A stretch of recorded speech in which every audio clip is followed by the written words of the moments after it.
quand l'homme veut remplacer le Dieu vivant par une idée. Le Dieu de Spinoza versus le Dieu de la Bible. Ésaïe 45, verset 5. Je suis l'Éternel et il n'y en a point d'autre.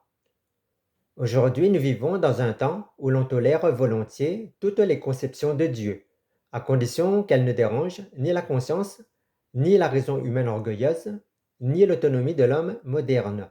On ne veut plus du Dieu qui parle, qui commande, qui juge, qui sauve, qui pardonne, qui sanctifie. On veut un Dieu plus discret, plus abstrait, plus commode, un Dieu qui ne s'impose pas, un Dieu qui ne reprend pas, un Dieu qui ne demande pas de repentance, un Dieu sans sainteté offensive, sans colère juste, sans alliance, sans croix, sans trône, sans jugement.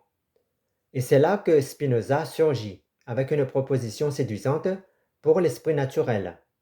Dieu serait la nature et la nature serait Dieu. Dieu ne parlerait pas, il ne choisirait pas, il n'interviendrait pas, il ne révélerait rien. Tout serait nécessité, tout serait enchaînement, tout serait ordre impersonnel. En apparence, cela a l'élégance du système.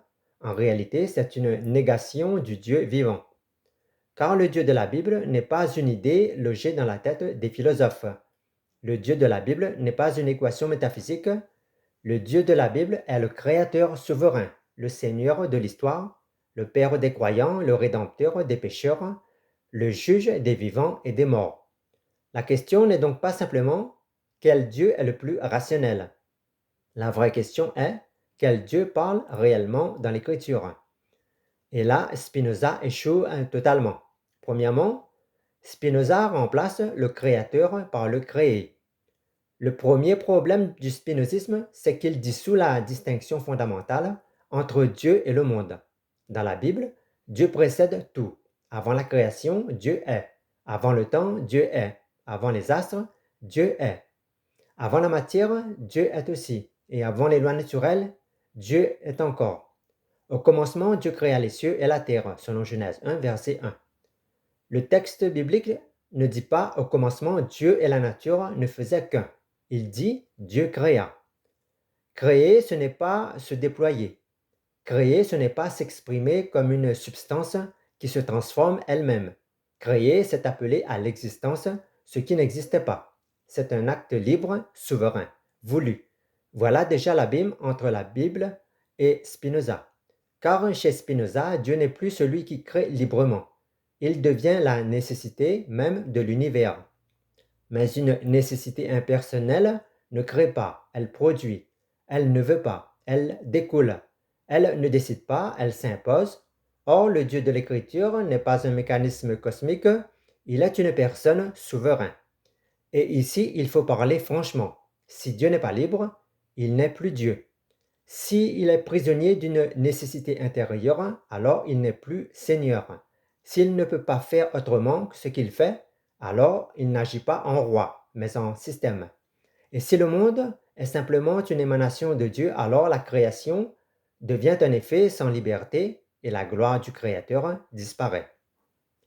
La Bible ne glorifie jamais un principe impersonnel. Elle glorifie le Dieu vivant, celui qui dit « je veux ». Je fais, je choisis, je sauve. Deuxièmement, Spinoza détruit la prière. La prière biblique n'est pas une gymnastique intérieure. La prière n'est pas une médiation sur l'ordre cosmique. La prière est un acte adressé à un Dieu qui entend, qui répond, qui agit.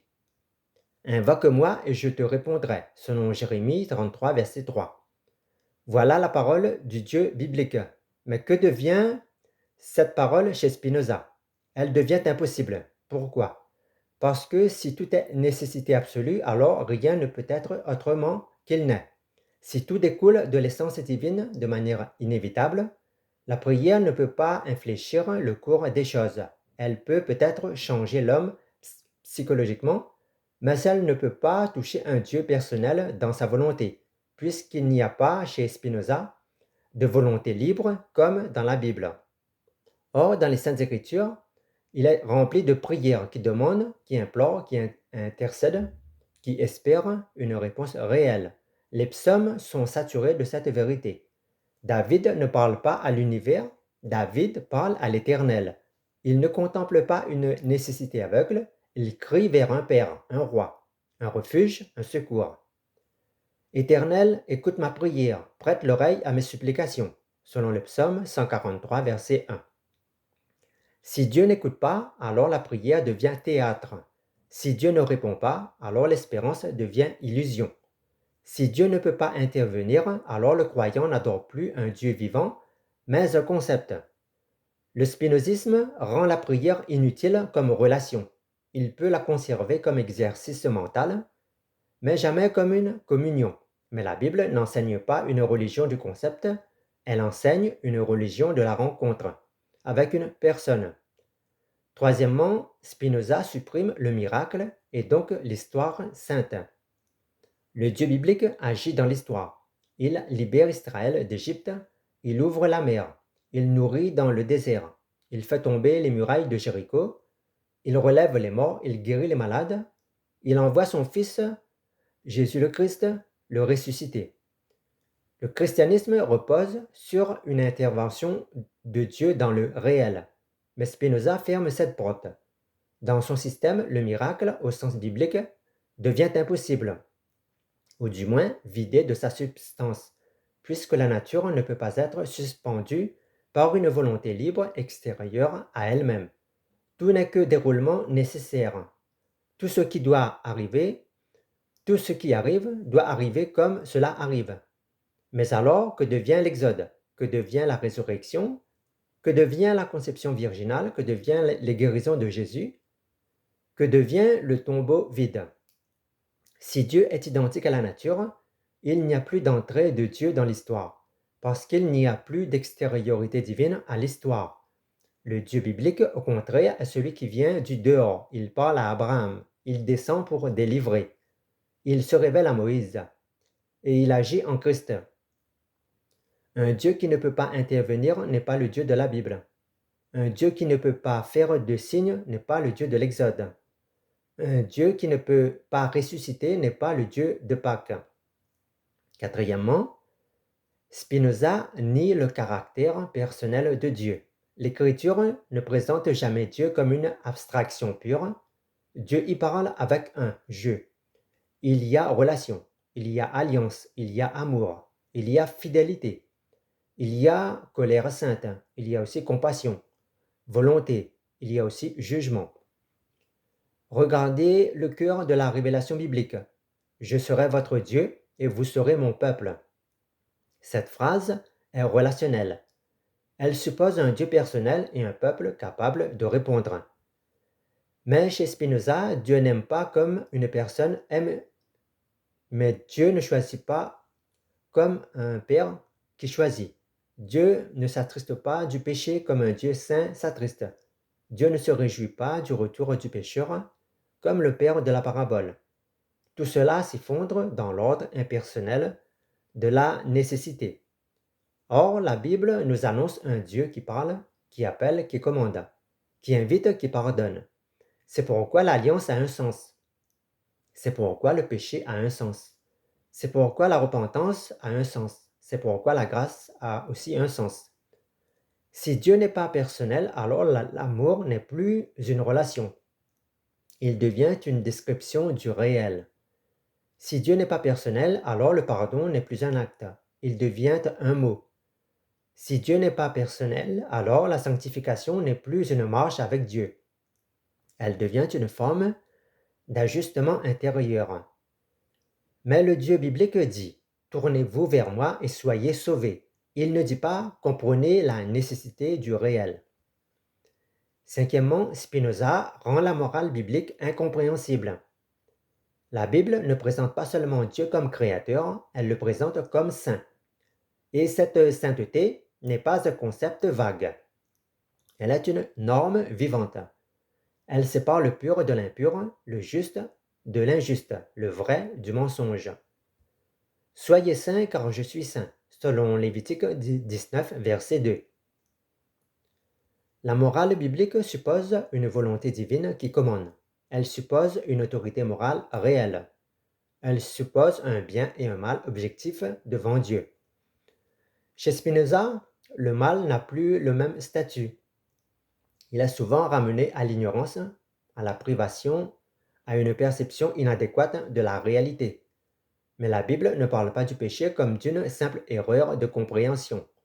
Le péché est rébellion, transgression, culpabilité devant un Dieu personnel. David ne dit pas j'ai mal compris la nécessité de l'être. Il dit j'ai péché contre toi seul, selon le psaume 51, verset 4. Voilà la différence. Le péché biblique est un affront à Dieu. Le péché spinoziste devient un déséquilibre dans l'ordre du monde. Mais si le péché n'est plus une offense à Dieu, la croix devient inutile. Si le péché n'est plus une culpabilité, la repentance devient psychologique. Si le péché n'est plus une rébellion, le salut devient une rééducation. Et là, on touche le cœur du christianisme. Sans péché réel, pas de salut réel.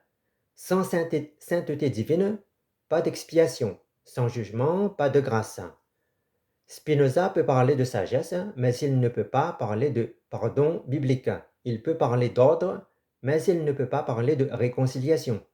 Il peut parler de connaissance, mais il ne peut pas parler de nouvelle naissance. Sixièmement, Spinoza enlève à Christ sa gloire unique. Le christianisme n'est pas seulement une philosophie morale, il est centré sur une personne unique, Jésus-Christ. Le Fils de Dieu ne vient pas comme une idée, il vient dans la chair. Il ne vient pas comme une intuition de l'absolu, il vient pour sauver les pécheurs.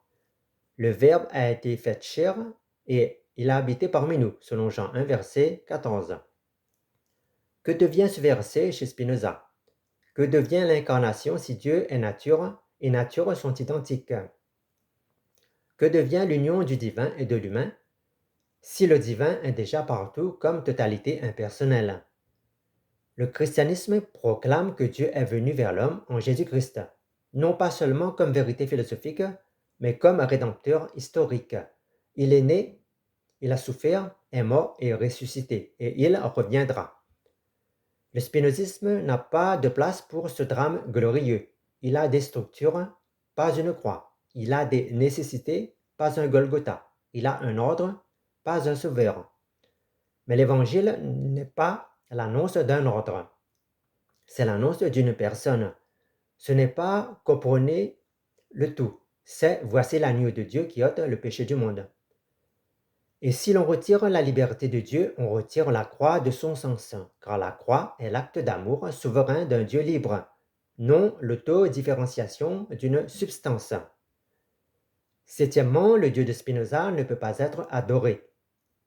Il faut maintenant poser la question la plus simple et la plus redoutable. Peut-on adorer le Dieu de Spinoza? Peut-on s'agenouiller devant une nécessité, louer une substance, aimer une structure? Peut-on se confier à un ordre impersonnel? L'adoration biblique exige un interlocuteur divin. Elle suppose la majesté, la bonté, la sainteté, la volonté, la présence, la grâce. Adorez l'Éternel avec crainte et réjouissez-vous avec tremblement, selon le psaume 2, verset 11. Comment adorer ce qui ne parle pas? Comment craindre ce qui ne juge pas? Comment se réjouir devant une identité abstraite entre un Dieu et nature? Le Dieu de la Bible peut être aimé parce qu'il aime. Le Dieu de la Bible peut être servi parce qu'il appelle. Le Dieu de la Bible peut être craint parce qu'il est saint. Le Dieu de la Bible peut être invoqué parce qu'il entend. Le spinozisme peut inspirer une admiration intellectuelle. Il ne peut pas fonder la prière. Il ne peut pas fonder l'espérance, ni fonder l'adoration chrétienne. Huitièmement, ce que Spinoza ne peut pas expliquer. Voici la question qui met le système en échec. Comment un Dieu impersonnel peut-il sauver des personnes? La Bible annonce des pécheurs pardonnés, des cœurs transformés, des consciences purifiées, des morts ressuscités, un peuple racheté, un Fils qui intercède, un esprit qui sanctifie. Spinoza n'offre rien de tout cela dans le sens biblique. Son Dieu ne pardonne pas. Son Dieu n'adopte pas, ne sanctifie pas, ne juge pas personnellement. Son Dieu ne rédime pas. Il peut expliquer un univers, il ne peut pas expliquer une grâce. Il peut décrire un ordre, il ne peut pas annoncer un salut. Et c'est précisément ici que l'Évangile triomphe. Le christianisme ne repose pas sur un système fermé, mais sur l'irruption du Dieu vivant dans l'histoire, pour sauver ceux qui ne peuvent pas se sauver eux-mêmes. Alors, je vous le dis avec solennité, ne remplacez jamais le Dieu de la Bible par une idée brillante mais froide. Ne remplacez jamais le Seigneur vivant par une métaphysique séduisante. Ne remplacez jamais le Père céleste par une nécessité cosmique. Ne remplacez jamais la croix par un concept. Ne remplacez jamais la résurrection par une harmonie de la nature. Le Dieu biblique n'est pas un principe, il est le roi. Le Dieu biblique n'est pas une substance, il est le créateur. Il n'est pas une structure, il est le sauveur. Le Dieu biblique n'est pas une équation, il est vivant. Et si Dieu n'est pas vivant, alors notre foi est vaine. Mais gloire soit rendue au Seigneur, car il est vivant. Il pardonne encore, il sauve encore, il guérit encore, il relève encore. Il appelle encore les hommes à se repentir et à croire en Jésus-Christ. Aujourd'hui, si vous entendez sa voix, n'endurcissez pas votre cœur, selon Hébreux 3, verset 15. Le Dieu de Spinoza, donc, est une idée sans visage. Le Dieu de la Bible est le Dieu qui parle, qui agit, qui juge et qui sauve. Spinoza veut un univers nécessaire. L'Écriture annonce un Dieu libre. Spinoza veut une totalité impersonnelle. L'Évangile proclame un Père, un Fils et un Esprit, en relation d'amour et de sainteté. Voilà pourquoi le spinozisme ne peut pas tenir devant la Bible. Il n'explique ni la prière, ni la croix, ni la résurrection, ni la conversion, ni l'adoration. Amen.